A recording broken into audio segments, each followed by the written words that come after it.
গণতন্ত্র একটি কুফরি জীবন ব্যবস্থা। আল্লাহ রাব্বুল আলামিন ইরশাদ করেন, ইন্নাদ-দীন ইনদাল্লাহিল ইসলাম, নিশ্চয় আল্লাহ তাআলার কাছে একমাত্র গ্রহণযোগ্য দিন ও জীবন ব্যবস্থা হলো ইসলাম। অন্য আয়াতে আল্লাহ তাআলা বলেন, ওয়ামান ইয়াবতাগি গায়রাল ইসলামি দীনান ফালান ইউকবালা মিনহু ওয়া হুয়া ফিল আখিরাতি মিনাল খাসিরিন। কেউ ইসলাম ছাড়া অন্য কোনো দিন ও জীবন ব্যবস্থা চাইলে তা কখনো গ্রহণ করা হবে না এবং আখিরাতে সে ক্ষতিগ্রস্ত হবে। এই আয়াত দুটি থেকে আমরা স্পষ্ট বুঝতে পারলাম, আসমানি জীবন বিধান ইসলাম ব্যতীত মানবরচিত যত জীবন ব্যবস্থা আছে, চাই তা গণতন্ত্র হোক বা সমাজতন্ত্র, তা আল্লাহর কাছে গ্রহণযোগ্য নয়। তাই যারা গণতন্ত্রকে জীবন বিধান হিসেবে গ্রহণ করবে তারা নিঃসন্দেহে কাফের। তাদের জন্য আখিরাতে নাজাতের কোনো সুযোগ নেই।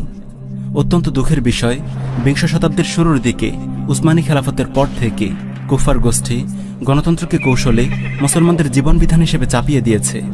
নানান সংশয় ও বিভ্রান্তির জাল ছড়িয়ে এক শতাব্দীরও কম সময়ে তারা মুসলমানদের মধ্যে এমন একটি মডারেট শ্রেণী গড়ে তুলতে সক্ষম হয়েছে যারা ইসলামকে বাদ দিয়ে মনে প্রাণে গণতন্ত্রকে তাদের জীবন বিধান হিসেবে মেনে নিয়েছে। আজ আমরা আলোচনা করব কুফরি ধর্ম গণতন্ত্রের স্বরূপ ও প্রকৃতি নিয়ে। কথা বলবো গণতন্ত্রের ব্যাপারে ছড়ানো সংশয় ও বিভ্রান্তি নিয়ে। কিভাবে গণতন্ত্রের মতো একটি কুফরি ধর্মকে সুকৌশলে মুসলমানদেরকে গ্রহণ করানো হয়েছে, কিভাবে গণতন্ত্রকে নিছক একটি রাষ্ট্র পরিচালনার সিস্টেম বলে মুসলমানদেরকে ধোঁকা দিয়েছে, কিভাবে তারা গণতন্ত্রের মাধ্যমে মুসলমানদেরকে ঈমান ও তাওহীদের পথ থেকে বিচ্যুত করেছে। চলুন প্রথমে আধুনিক গণতন্ত্রের উৎপত্তি, কেন, কোথায় ও কিভাবে এই বিষয়টির ওপর হালকা নজর বোলানো যাক। আধুনিক গণতন্ত্রের গোড়ার কথা। আধুনিক গণতন্ত্রের জন্ম ও বেড়ে ওঠা কুফর ও নাস্তিকতার কেন্দ্রভূমি ইউরোপে। একাদশ শতাব্দীর শুরুর ভাগ থেকে খ্রিস্টান ইউরোপ মুসলিম বিশ্বের বিরুদ্ধে শুরু করে এক বর্বর নারকীয় ক্রুসেড। একদিকে তারা ইসলামের বিরুদ্ধে ক্রুসেড লড়ছিল, আর অপরদিকে ইসলামী জ্ঞানবিজ্ঞান এবং মুসলিম সভ্যতার সমৃদ্ধি ও ঔজ্জ্বল্য দেখে তাদের চোখ ধাঁধিয়ে যাচ্ছিল। ইসলাম ও মুসলিম বিজ্ঞানীদের প্রভাবে মূর্খতার অন্ধকারে নিমজ্জিত অসভ্য ইউরোপে শুরু হয় বিজ্ঞান চর্চার এক জাগরণ। বিকৃত বাইবেলের অনেক অসার ও বাস্তবতা বিবর্জিত বক্তব্য বিজ্ঞানের আলোকে ভুল প্রমাণিত হতে শুরু হয়। ফলে খ্রিস্টান ধর্ম ও বিজ্ঞানের মধ্যে শুরু হয় এক কঠিন সংঘাত। ইউরোপের চিন্তানায়ক বিজ্ঞানীরা ধর্মের আনুগত্য এবং গির্জার বুদ্ধিবৃত্তিক দাসত্বের শিকল ছিন্ন করে ফেলে। ক্ষমতাধর গির্জা বিজ্ঞানীদের ওপর অনেক নিষ্ঠুরতা চালিয়েও এই জাগরণ থামাতে ব্যর্থ হয়। ফলে বস্তুবাদ, জড়বাদ ও ধর্মবিদ্বেষের এক প্রলয়ঙ্কারী আগুন জ্বলে ওঠে পুরো ইউরোপে। এমনিতেই ইউরোপীয় সভ্যতার জন্ম বস্তুবাদ ও নাস্তিকতার লীলাভূমি গ্রিক ও রোমান সভ্যতার ঔরসেই। নতুন এই বুদ্ধিবৃত্তিক জাগরণের প্রভাবে ইউরোপিয়ানরা চিন্তা ও যুক্তি ছাড়াই খুব দ্রুত এই সিদ্ধান্তে পৌঁছে গেল, ধর্ম নামে যা কিছু আছে সব যুক্তি ও বিজ্ঞানের বিরোধী। সুতরাং বিজ্ঞান ও ধর্মের প্রীতিপূর্ণ সহাবস্থান কোনোভাবেই সম্ভব নয়। যুক্তি ও বুদ্ধিতে যে বিশ্বাস করবে, ধর্ম ও ধর্মগ্রন্থে তাকে অবিশ্বাস করতেই হবে।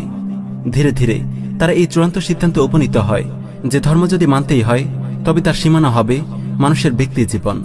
রাষ্ট্র ও রাজনীতিতে তাদের প্রবেশাধিকার থাকবে না। ফলে গির্জার কিছু আনুষ্ঠানিকতা এবং ব্যক্তি ও সামাজিক জীবনে কিছু আচার প্রথা পালনের মধ্যেই খ্রিস্টান ধর্ম সীমাবদ্ধ হয়ে যায়।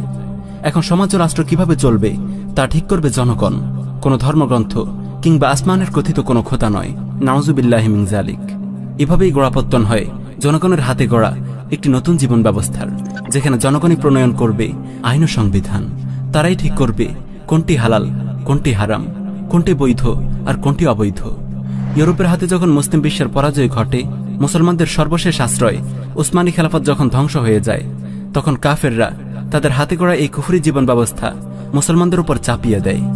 এভাবে মুসলিম বিশ্ব শুরু হয় রাষ্ট্রীয় ও সামাজিক জীবন থেকে ইসলামকে ঝেঁটিয়ে বিদায় করার পালা। তখন ওসমানী খেলাফতের সর্বশেষ শাইখুল ইসলাম মুস্তাফা সাবারি রাহমাহুল্লাহ সুস্পষ্ট ভাষায় ঘোষণা করেন, ইসলামী শরিয়ার পরিভাষায় বেলাদুল ইসলাম বা ইসলামী রাষ্ট্র বলা হয় ওই ভূখণ্ডকে যেখানে ইসলামী শরিয়ার শাসন জারি থাকে। যদি রাষ্ট্র ব্যবস্থা থেকে দিনকে সরিয়ে দেয়া হয়, সে রাষ্ট্র আর ইসলামী রাষ্ট্র থাকে না। রাষ্ট্র যদি শরিয়ার সীমারেখা থেকে বেরিয়ে যায়, দিনের বিধিনিষেধের আনুগত্য কেবল জনগণের ব্যক্তি জীবনে সীমাবদ্ধ করে দেয় এবং রাষ্ট্র ব্যবস্থা দিনের বিধিনিষেধ প্রত্যাখ্যান করে, তবে বিশ্বাস ও বুদ্ধিবৃত্তিক দৃষ্টিকোণ থেকে এর অর্থ হল রাষ্ট্র থেকে দিনকে আলাদা করে ফেলা, এবং এর মাধ্যমে রাষ্ট্র মোরতাদ তথা ইসলামচ্যুত হয়ে পড়ে এবং সেই সঙ্গে জনগণও মোরতাদ তথা ইসলামচ্যুত হয়ে পড়ে যদি তারা এই রাষ্ট্র ব্যবস্থার প্রতি সন্তুষ্ট হয়ে যায়, অথবা যদি তাদের প্রতিনিধিত্বকারী পার্লামেন্টারি শাসন ব্যবস্থা প্রতিষ্ঠিত হয় যা তাদের সন্তুষ্ট হওয়ার প্রমাণ বহন করে। তখন তাদের ব্যাপারে কোরআনের এই আয়াত প্রযোজ্য হয়, ওয়ামাল্লাম ইয়াহকুম বিমা আনসালাল্লাহ ফাউলাইকা হুমুল কাফিরুন। আল্লাহর নাজিলকৃত শরিয়াহ অনুযায়ী যারা ফয়সালা করে না তারাই তো কাফির। মাওকিফুল আকলি ওয়াল ইলমি ওয়াল আলম, শেখুল ইসলাম মুস্তাফা আস-সাবারি, 163 থেকে 164 পৃষ্ঠা। অনেক অবুঝ ভাই গণতন্ত্রকে কেবল একটি সরকার পরিবর্তনের সিস্টেম মনে করেন, তাই তাদের মনে নানান সংশয় ঘুরপাক খেতে থাকে।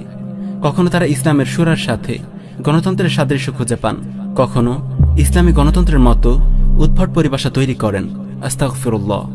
ইসলামী কুফর ও ইসলামী শিরক বলা যেমন, ইসলামী গণতন্ত্র বলাও ঠিক তেমন।